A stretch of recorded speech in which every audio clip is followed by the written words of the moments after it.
Oh, you guys again? I didn't think it was time for a video. What day is it? I just noticed that there is some lint on my microphone. Welcome back to my YouTube channel, ladies and gentlemen. My name is Draco. And in this video, I want to help you guys accelerate your learning with 5 tips that I wish somebody told me when I started playing guitar 25 years ago. Wow. Time goes by so fast. It's true what they say that sometimes it's better when you learn from other people's mistakes than to have you go through it. Tip number 1 that I want to talk about is getting a guitar setup. And it doesn't matter if you spend $50, $3,000 on a guitar. With the amount of guitars that are being produced and the demand, there's no resources in these facilities to actually, or they don't have the budget in these places to actually have somebody on site that goes through the guitar and gives it a thorough setup, because the setup is basically it's the cherry on top, and it's the final step that you need in order to be able to play a comfortable guitar. What's done in the setup is they adjust what's called the action, which is the gap between the strings and the fretboard. And so the higher the action is, the higher the string is over the fretboard, the harder it is for you to play guitar. Now, even though that's good for your fingers as far as calluses, and it kind of helps you get stronger fingers at a quicker pace,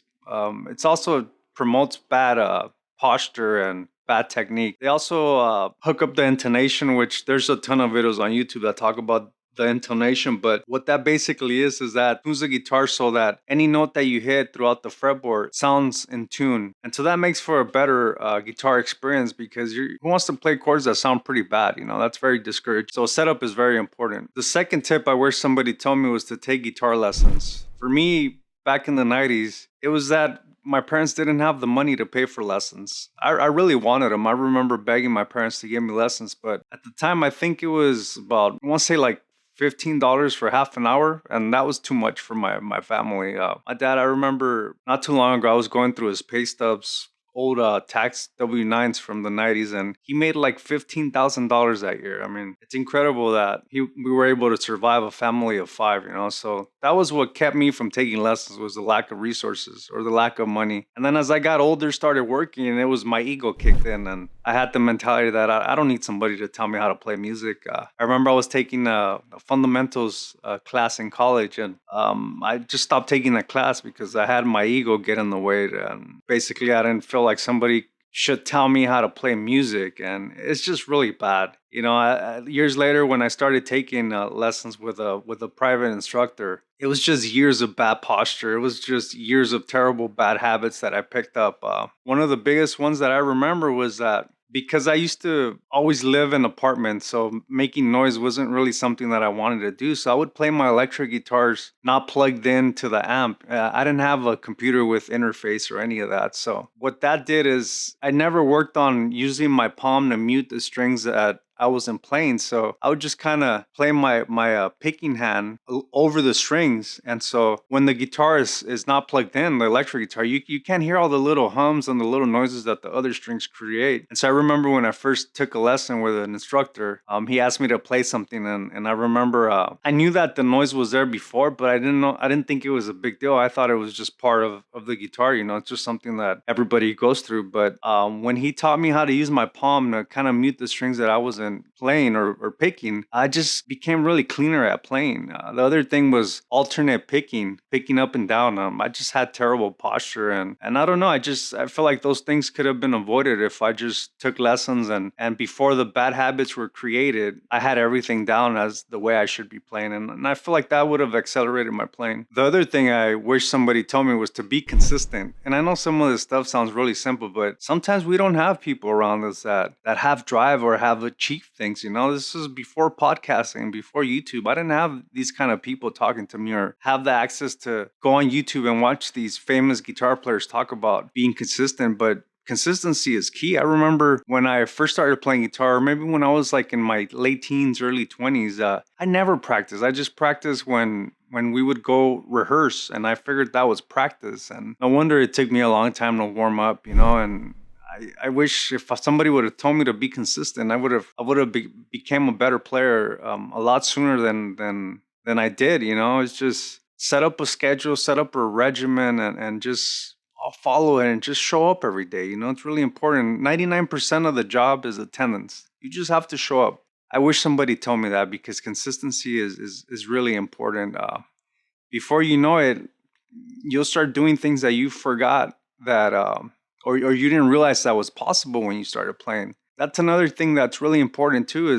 I'm not sure how far along in the journey you are, but sometimes we forget how far we've come from when we started. And one of the exercises, even to this day, that I still do is sometimes when I record a song or just come out with something that people say sounds cool, and I'm just kind of being picky about it. I like to pretend that I'm talking to my 12-year-old self that started playing guitar, and I think to myself, if I showed that kid myself at 12 years old, if I showed him this recording, would that kid be really excited about it? And 100% of the time I say, yeah, that kid would have been stoked. Even to have this channel, if I would show my 12-year-old self this video, I think that kid would be really excited and put in the work, So that's really important. The other thing that I wish somebody told me was to have goals ready, or set up goals to achieve. Because in music, there's so many things that we can get into. It doesn't have to be playing in the band. We could be a hired musician for a tour, or we can be a hired musician at a studio, or have a YouTube channel. I mean, there's so many things that are out there that if you just say, I want to be a full-time guitar player, that's pretty vague. You have to narrow it down to exactly what you want to do. And it's important to have that at an early stage of your playing. That way you have something that you're playing towards, other than, I don't know, getting discovered somewhere that's not really going to happen. You have to create your own path, but at least you'll have a roadmap into what you want to achieve. And most importantly, don't give yourself 10-year plans or stuff like that. I mean, it's now studies are coming out that the best projection is 3 years. So 5, they're saying that because a lot of people say, well, where do you see yourself in 5 years? Apparently that's too long. 3 years is a little bit more kind of accurate. So give yourself 3-year goals. Like, where do you want to be in 3 years? What do you want to achieve? And just work on that and be consistent. And it's little, that's what happens is little wins are the ones that create a huge victory in the long run. Now, the last thing that I wish somebody told me was just to have fun.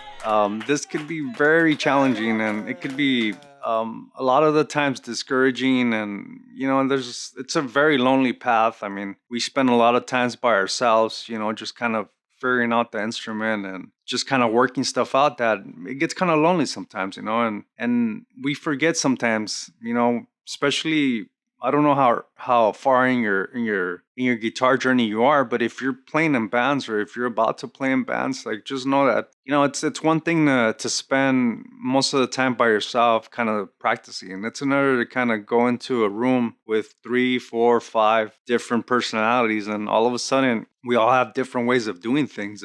Somebody could be fighting with their girlfriend. Somebody would bring their girlfriend to rehearsal, and I mean, at an early age, I had that rule where you don't bring people that you're dating to rehearsal, because it kind of changes the dynamic, and so if one of your bandmates brings somebody that they're dating, it might not be the same vibes, and you'll probably keep stuff to yourself, because communication is key in a band. It's like being in a relationship with 4 or 5 different people. You have to communicate, and if you just let that kind of marinate inside of you, it doesn't become fun. It's you feel like it's a waste of time, but nothing's a waste of time. You can't really think of it as a waste of time, because everything's a learning process. If you're dealing with that bandmate that's a drug addict, like, I mean, I've dealt with people that have been hooked on meth, and you care about these people, they're your bandmates, but it's hard to be around somebody like that, and people that are inconsistent, that are flaky, people that cancel rehearsal the same day.